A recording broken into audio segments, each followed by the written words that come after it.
So, Scout officially has been delayed to 2028. They cite production delays, of course, tariffs or whatever it may be, but they're also trying to build their own production facility in South Carolina that I think is going to be something like, $2 billion. So the two vehicles that they're making that have been delayed to 2028 is the Traveler and the Terra. So what you're seeing here is the SUV, that's the Traveler, and then the Terra is the truck. You can kind of think of it similar to Rivian, where the two vehicles are largely similar, just one's an SUV shape and one's a truck shape. That's a narrow segment. EV, truck, adventure vehicle. This is proving to be much more capable from an off-roader usability perspective.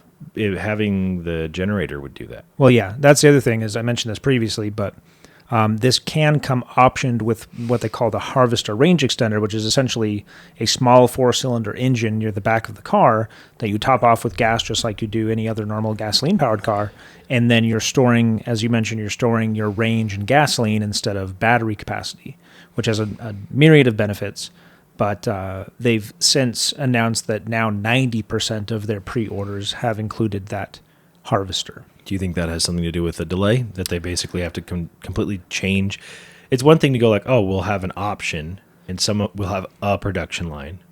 That's all that's been confirmed. What's rumored is that, A, they're fighting with the dealerships. That's part of it. Yeah, you talked about that. The dealerships are like, okay, this is clearly no longer strictly an EV, which means you can't sell directly to customers. And, or B, there's now so few people that want just the electric version that they're early enough in production still that they're like, well, maybe we approach this just from a EREV point of view. Like, instead of trying to make both, we could probably streamline a lot of things by just focusing on one drivetrain. Because if 90+% of people want the Harvester, I mean, at that point, why not just focus on that? And what is the benefit to them to making the battery electric version? It started off that way. I think early on, it was only going to be electric. Let's say they go like, oh, well, we'll at least keep the battery electric as an option. My question is, why?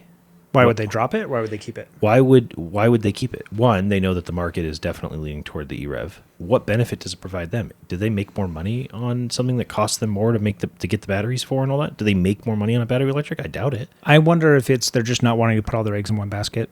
Let's say things with the dealership go super south. Then the only thing they can sell are the electric only versions. Or potentially there's something about regulations and what you have to, maybe the hoops you have to jump through are less for the battery electric and they can get them to market quicker. Maybe that's why a lot of startups are EVs, because there's just far fewer regulations you have to get through. You get a lot of passes. Been officially delayed, but another company focusing on EREVs.